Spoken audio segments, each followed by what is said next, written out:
What is cloud computing? Cloud computing is the delivery of different services through the Internet. These resources include tools and applications like data storage, servers, databases, networking, and software. Rather than keeping files on a proprietary hard drive or local storage device, cloud-based storage makes it possible to save them to remote database.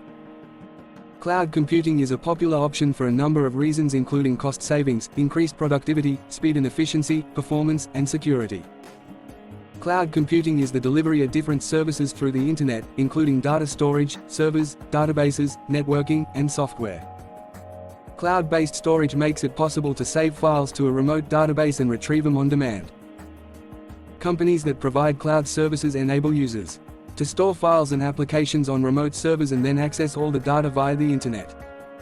Cloud computing takes all the heavy lifting involved in crunching and processing data away from the device you carry around or sit and work at.